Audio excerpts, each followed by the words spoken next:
Hello friends, welcome back to my channel. Today I'm going to teach you how to make this cake you're looking at. Sit back and roll along with me.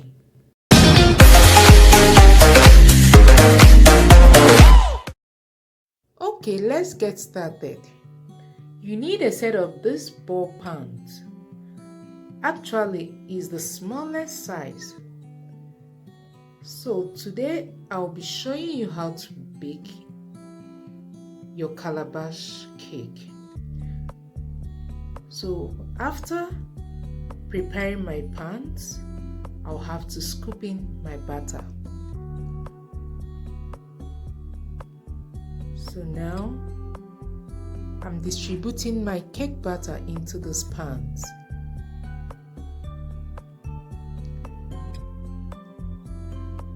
Actually, the batter is not supposed to be too light so the cake can be firm for you to work on.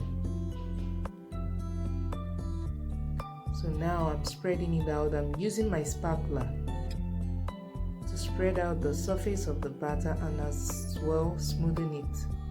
I'm going to bake for 35 minutes with 180 degrees centigrade. Now my cakes are out of the oven. I'll have to release them from the cake pans.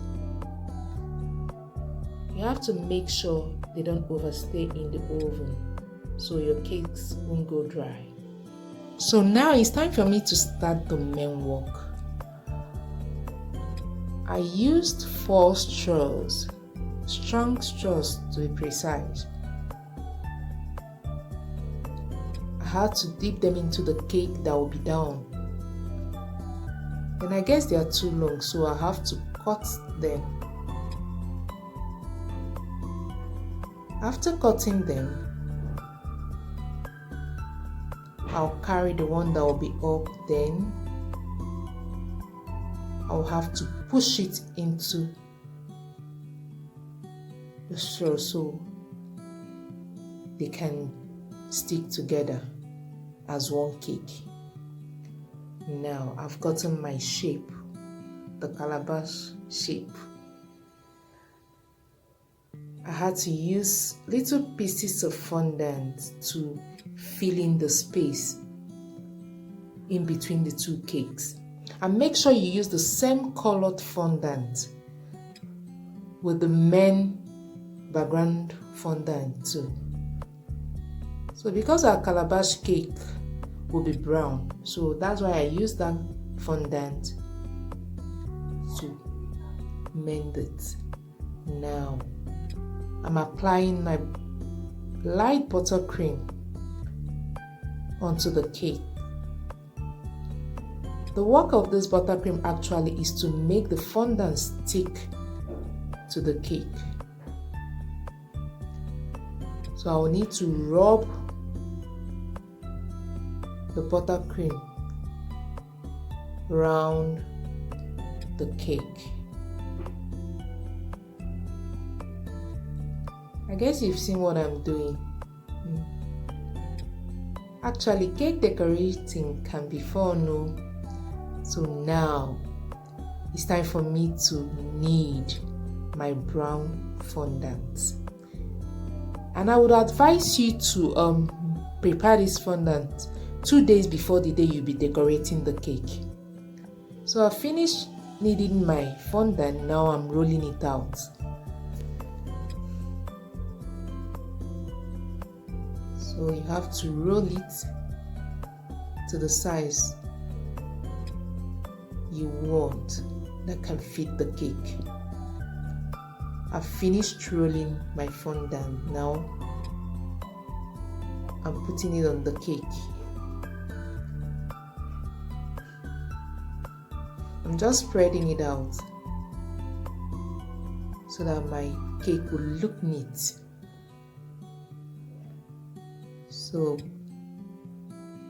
I guess you're enjoying what I'm doing.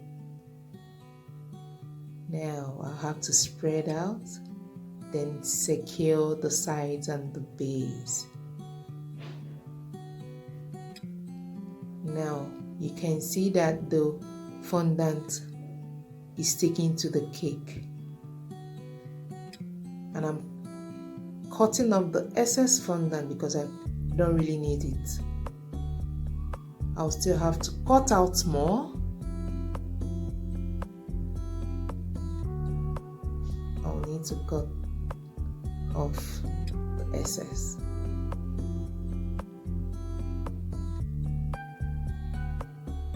So now I'll fold in that part so it can lap very well.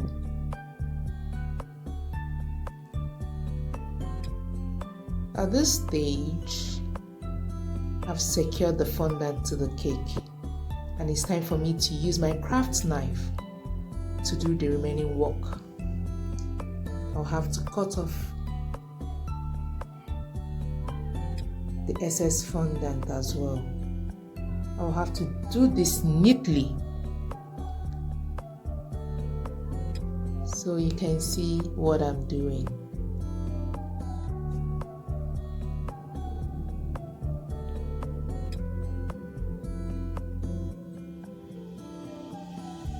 So now I've finished cutting off all the excess fondant around the base of the cake. Now I have the shape that I'm looking for. Just stay tuned and watch me do my work. So I'm securing the sides by rubbing the cake with my palms and also using my smoother. That's my fondant smoother to smoothen the cake. So this is it. Then I'll have to cut out a little fondant so that the main cake can sit on it. Remember, there is no board or paper underneath, so that little piece of fondant is what the cake is sitting on. So I'll need to secure it, then cut off any excess fondant around the base. So this is my cake. I'll now have to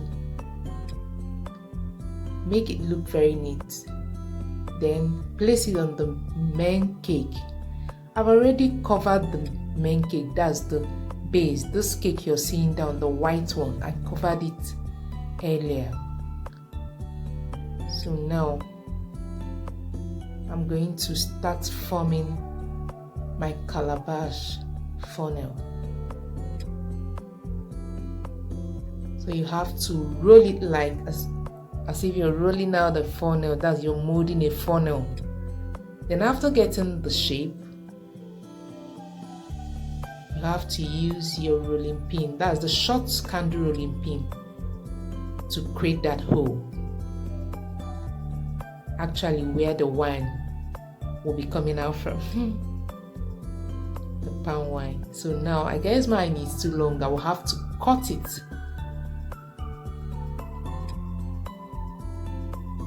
Yeah, this size and length is okay. Then I'll have to rub a little water on the cake, then stick the calabash funnel that will molded on top. So I'll still insert my strong straw to go down so it can hold. Now some people might decide to leave their calabash like this, but I always love to make it look very real. So I'll have to roll out some fondant strips with my hands actually. Then I'll have to cover the neck of the calabash. Let's say I'm doing this so that even if the calabash falls, the neck will not break. So I've put it around the neck of the calabash. So it's just a matter of being creative, nothing more. So now we're going to put our palm wine. A lot of people, they use royal icing to do that, but I love using fondant, so everything will be dry. It's not as if this is a real calabash with palm wine. We're trying to do something. We're trying to be creative. We're trying to make it look like the main thing. So I'm trying to use this to show people that this is a calabash carrying some wine inside. So I guess this white fondant is representing my palm wine. As you can see, it's overflowing. So the palm wine is kind of coming out small. Or would I say it's pouring out? So that is it. That's my calabash cake with the palm wine. The fondant palm wine. So now I'm going to decorate the rest of the cake. I used some gold sequins to go around the base of the main cake. That's the cake that is carrying the calabash. So I will need to go around. I had to put little water on it, just use brush, then rub little water, then stick the sequins to the cake. Now it's time for me to decorate it as I want. So I'm using some artificial trees to decorate this cake.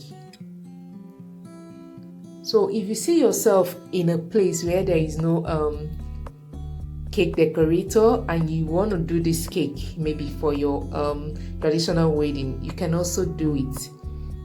If you go to the stores, you can get all these artificial trees and use them on your cake.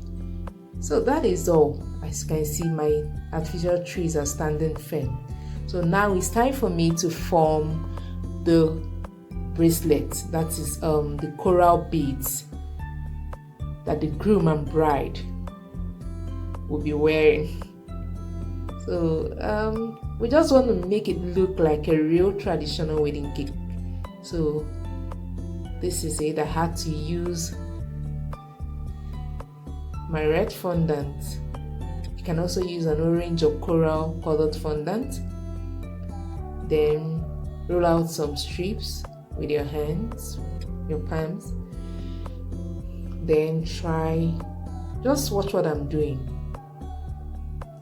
Then I'm using this knife to create that mark. Give it a mark so it will look real.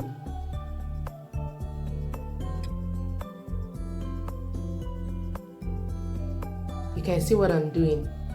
I guess it looks like a real bracelet. So I'll have to do that, create the mark on these bracelets, and I'll have to do it the second one too. Then lift it up, then make it look real to an extent. We all know that it's fondant, it's not the real thing. So I'm placing it on my cake.